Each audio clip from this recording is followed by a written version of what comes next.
And I'm going to get to some of the questions here. Okay, how would the union work?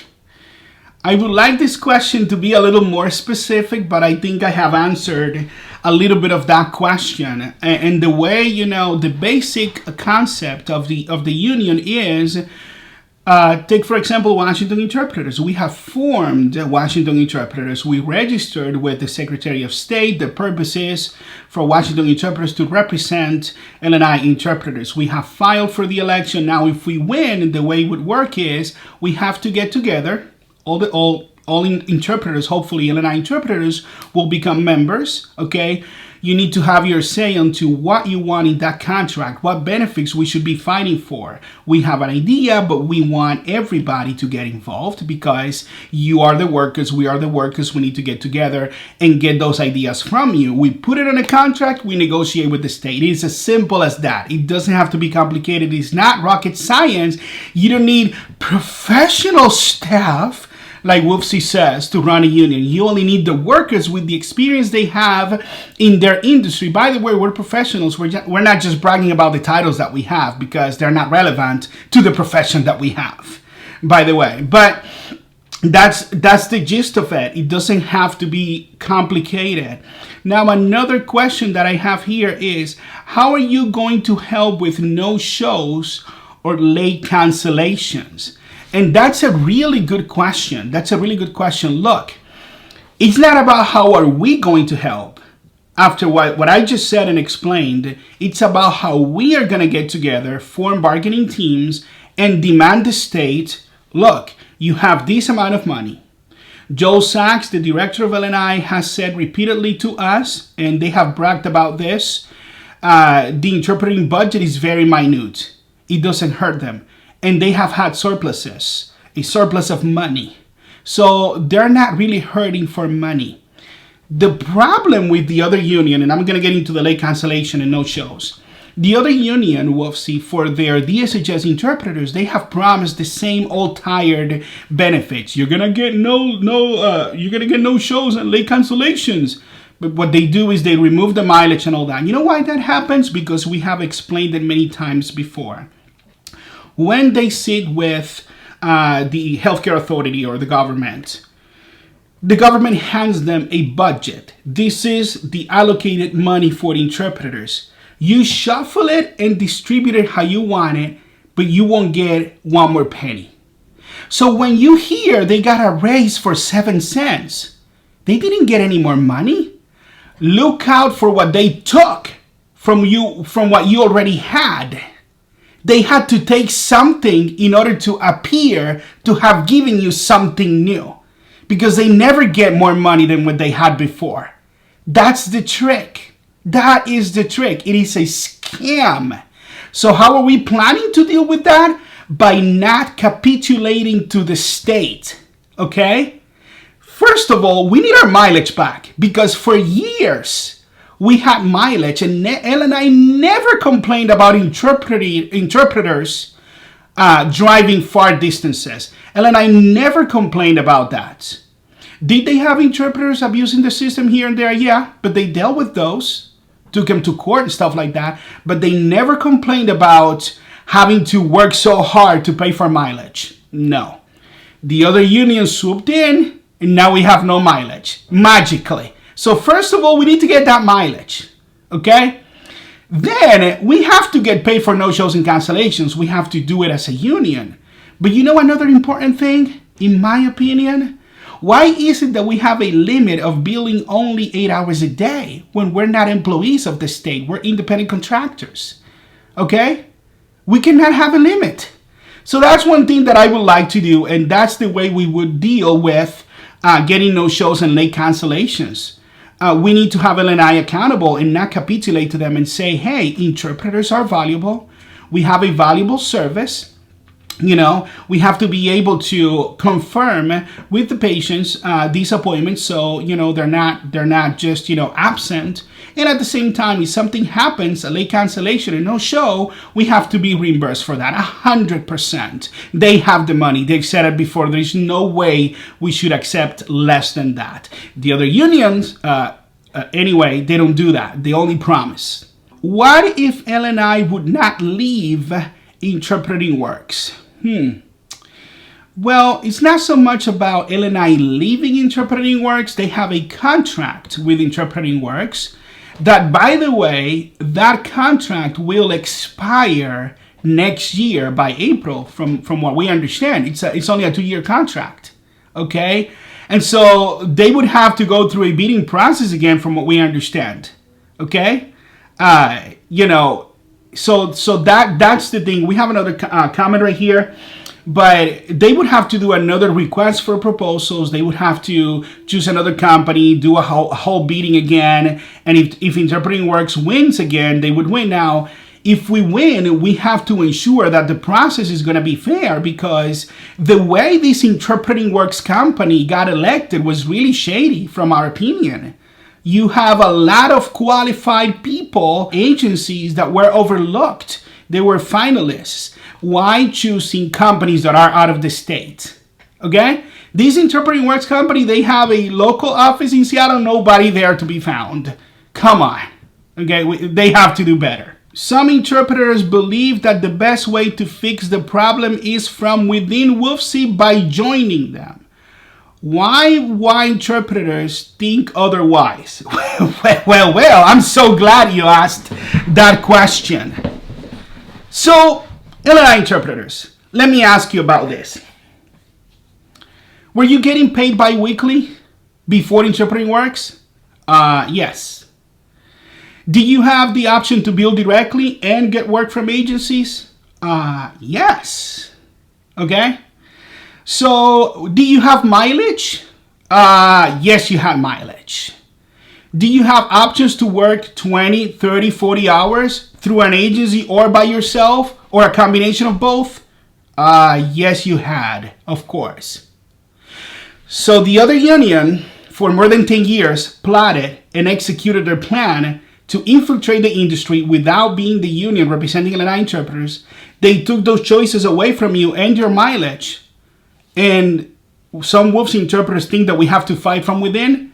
How has that worked out for them? They removed the mileage from their own union and advocated L&I to take our mileage away. And they haven't even won the election. Look at all the damage they've done. What makes you think that we want to fight from within when we did it for years? I was there for years myself, and some of the people from our board too. That's not going to happen. That's not going to happen. See, the problem that I see here, and I respect all interpreters, I respect what they think. Oh, WFSE is too big to fail. They're too connected to the government.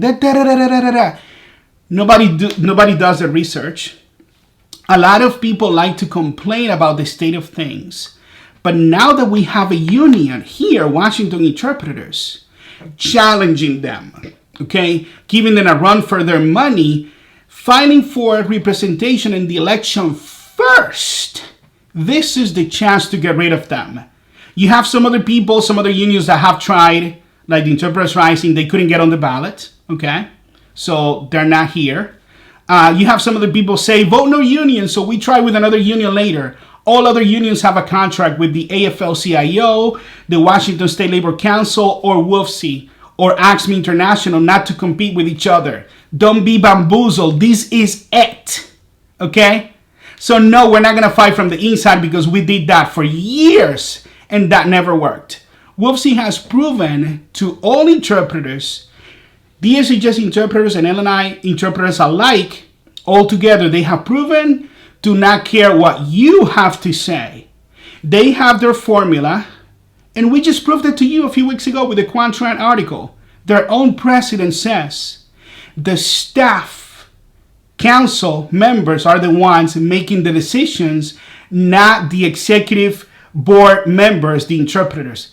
It's actually the staff, the WFSE staff, not the elected leaders that are interpreters. So they don't care. They don't care. What makes you think we're going to go back to that? This is it. Just wanted to let you know. If there is no experience with collective bargaining, how can we make sure they would listen? I'm not sure what you refer to experience with collective bargaining, but what I surmise that you are assuming is that Washington Interpreters doesn't have experience collective bargaining. And, this is not about that. That's what the other union wants you to think. How has it worked for WFSE to have paid professional organizers and labor advocates to negotiate for interpreters?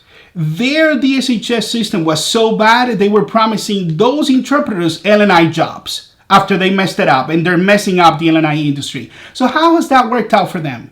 Not good with their professional staff with experience in collective bargaining. You know why that hasn't worked out for them? Because they're not interpreters.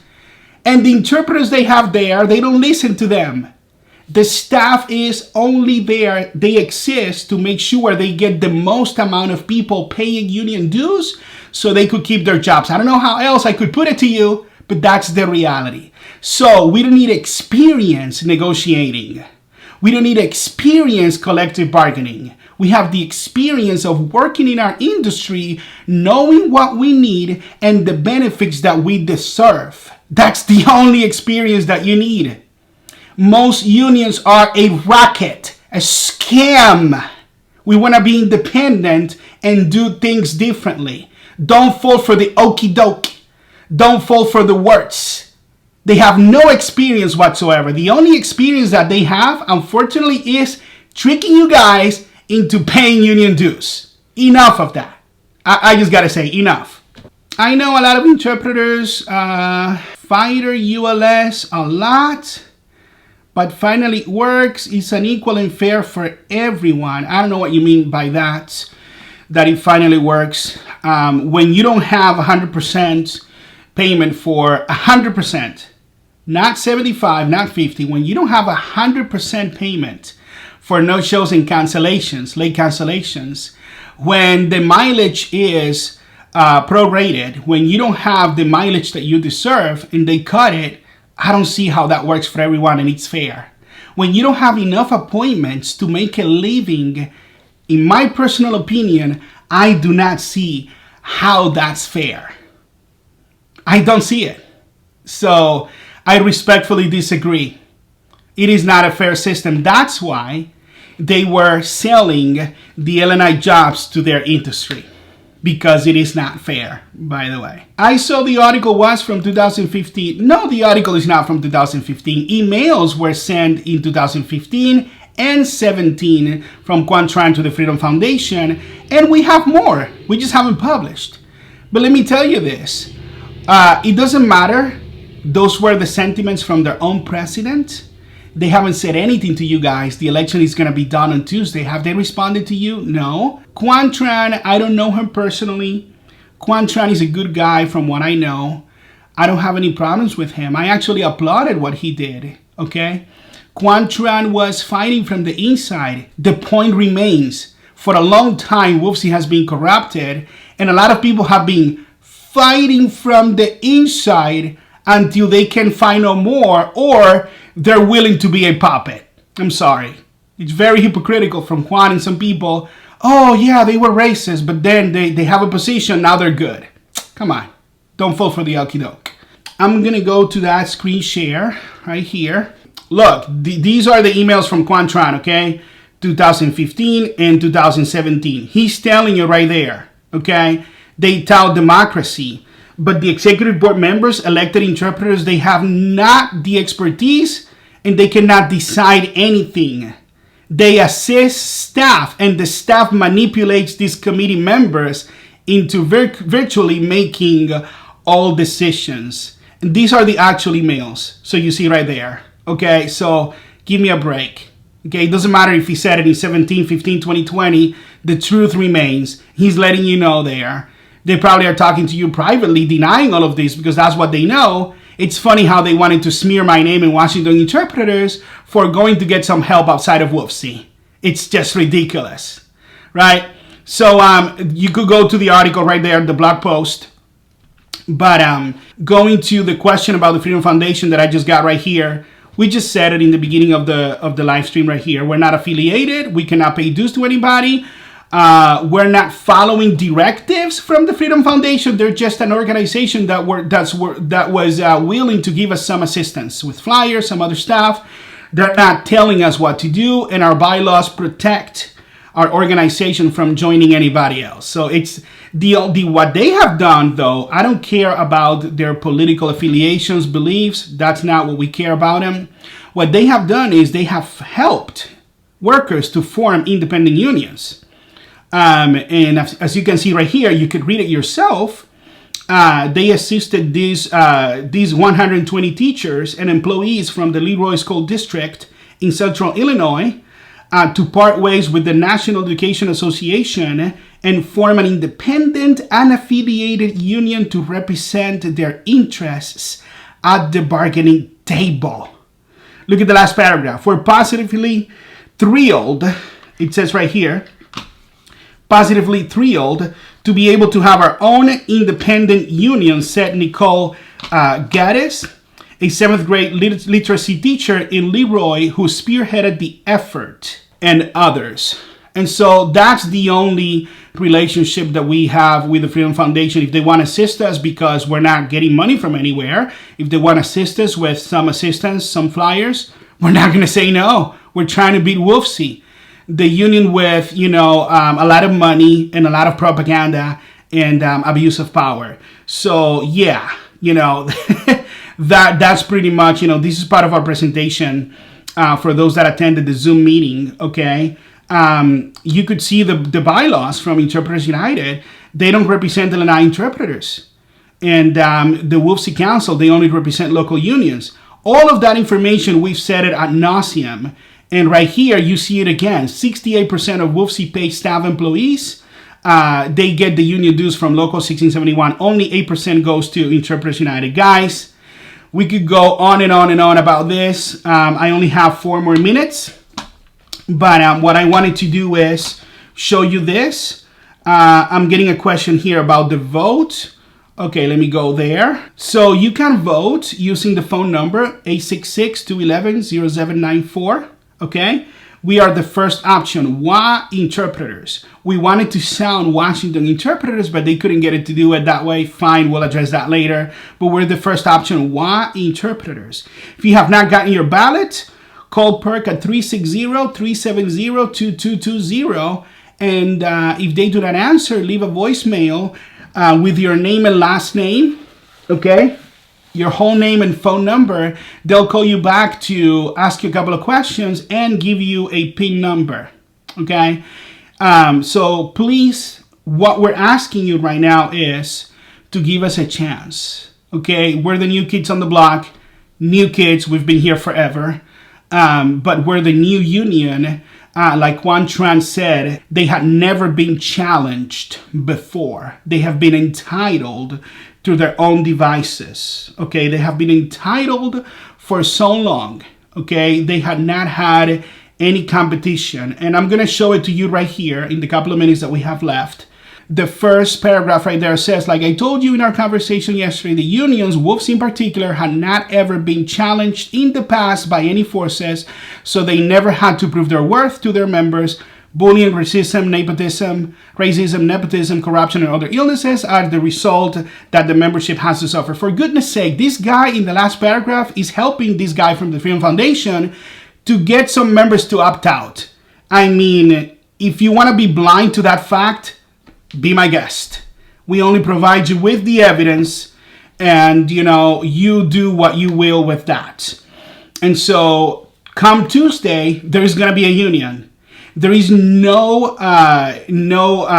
representation choice on the ballot. It's only Washington Interpreters and WFSE.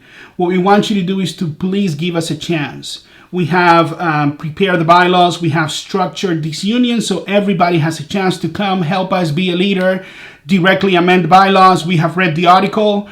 Go to the blog post of our website and help us win. This is it. If they win, it's over. We're going to be available through the weekend as well. If you guys want to call me, I know that a lot of interpreters have called us, our board members, myself also, asking some questions, requesting, a conversation, clarification about what we're doing, stuff like that. I'm here to answer any questions. So, please feel free to reach out at any time. It's 7:45. I'm just going to hang around for a few minutes right here. I see the comments right here. Thank you guys for those of you that joined us, spent some time with us. Thank you for the likes. Thank you for the hard questions as well. Let me see. So the question is, and this is the same question again, but the question is, are we willing to work with WFSE in the inside? Not anymore. We've did that for a long time. Like I said, if we lose fair and square, then it's up to our fellow L&I interpreters to continue the job and the fight if they think it's worth to fight within WFSE. Good luck with that. I'm going to continue with my life. It's been 4 years. I have plans. I have many other things to do. If L&I interpreters choose WFSE fair and square, then our fellow L&I interpreters are going to have to deal with them and see what they can do. We have devoted time in our own resources to bring you the election. We have done that, not WFSE. They fought not to have an election, and we're here. And so this is the time to choose Washington interpreters. Any other actors trying to have their own union, they never could. They failed. But we're the only ones here giving you that choice. So if we lose fair and square, then it's over. Now, if we lose and there are some shenanigans at play, we would have to see about that if we could prove it. But we don't know yet. We don't know yet. What we want to do is, we have until Tuesday. As of yesterday, when I talked to Perk, only 350 people had voted in the middle of the day. We need more than that. We need you to come out of the shadows. We need you to come and care about this industry. Not to say, I only do this part-time, I have another career, and then complain about things not going your way. This is the way you solve those complaints, by voting for representation for the union that has the interpreters that you know, have the people that have the experience and the knowledge, because we have worked in the industry. It's by voting and having our own union. This is it. So I cannot stress the importance of this enough. I'm going to be signing off in a couple of minutes, unless I see, a couple of minutes. That's it. Thank you. Thank you so much, guys. So the whole, I see this. Well, the whole thing about the October 1st is, the October 1st deadline is the deadline for the governor to submit a budget proposal to the Office of Financial Management. So then they take that to the legislature next year to get benefits if we negotiate a contract before October 1st. To get new money, new benefits. Will we have time? I don't know how many times I'm going to answer that. Yes, we will. However, we don't know what's going to happen. We don't know. But it's more than 30 days enough time to negotiate a contract? Oh, absolutely. It is. Don't fall for the okie doke. It is enough time. However, we have to win the election, and we have to sit at the table with L&I. Okay, know what we want, know what we need. Contract negotiation has to happen by law with the union that wins. And that could happen before October 1st. We have enough time. Oh, I see this comment. I referred fair that everyone can see all the appointments at all the time. Well, I don't know if that's necessarily fair. I think it's just mandatory that everybody has to see the appointments. That's transparent, I would say. It's transparency when you have a platform where you could see the appointments. I'll give them that. Over Interpreting Works, you know what you're getting most of the time. But I don't know about fair. If you cannot make more than 2 or 3 hours a day, if you cannot make enough appointments to make a living, if you cannot have enough appointments to make a living as an interpreter with ULS, then how is that fair? How is that fair that only one company statewide gets to distribute the appointments the way they want, and some people still in that system seem to have more hours than everybody else, but you don't get enough, and then the other union promises to you L&I appointments with the system they put in place? How is that fair? So, I respectfully disagree, but I agree with you that you could see all of the appointments there. You could pick and choose. Good luck with finding enough appointments to make enough hours to make a living, but yeah, of course. What we want to do with Interpreting Works, whatever company ends up being there next year, is have a dual system, okay? We're talking about have a system where there is a comment here, but that doesn't happen with Interpreting Works. Look, with Interpreting Works, you have a lot of holes. You have a lot of problems with Interpreting Works. I hear complaints all the time. clinics allowed to do on-demand appointments at will, other clinics not able to do on-demand appointments at will. You seem to see the same interpreters, new and whatnot, having all of the appointments when long-time established L&I interpreters only get a couple of hours. So yeah, you could say, well, people will always complain, but these are real complaints. We don't have a problem necessarily with the idea of the scheduling system. That's not what this is about. The scheduling system could be one option. It could be a good option. I'm talking about we have to have a union and a system where interpreters will have not all of their eggs in one basket. You could have the scheduling system. You could bill directly with L&I. You could have video and phone interpretation getting paid directly with no commission paid to agencies outside of the state. You could have many other options, appointment options to make a living, not just one, which is interpreting works. That is the problem. And we could dance around this question all you want. Their plan from WFSE and Interpreting Works is, Interpreting Works gets $1 million something a year and $750 per appointment, even if you only get 2 or 3 hours a day. If you only depend on the appointments from the scheduling system, you don't have enough to make a living. WFSE still gets their union dues, and Interpreting Works gets $750 per appointment or more if they get to negotiate for more, and their $1 million something a year. But you get screwed over. There's no way around that. What we want for interpreters, for L&I interpreters, is to have multiple appointment options and to have a union that's not going to take union dues to pay for political contributions and campaigns and will fight for the benefits that you want, not subtract benefits. We don't want to subtract benefits like taking away your mileage. We want to add and improve upon what we already have. That is the gist of it. So, thank you guys. I'm going to sign off now. It's almost 8 o'clock. Oh yeah, I'm getting this message. Okay, I'm going to show it right now. Sure. Hold on a second. Yeah, I'm going to go there right now and show you. Yes, so if you have any questions, concerns, right here, contact Washington Interpreters. If you want to schedule a one-on-one with me or any of our board members, go and call us, 206-317-7524, or email us at independent@wainterpreters.org. And of course, follow us on our Facebook page, our public page. Follow the YouTube channel for our videos and to be on the know of what's going on. And of course, I hope you have a great weekend. This is surreal, we finally achieved the election. This has been our goal from the beginning. I'm happy we have the election.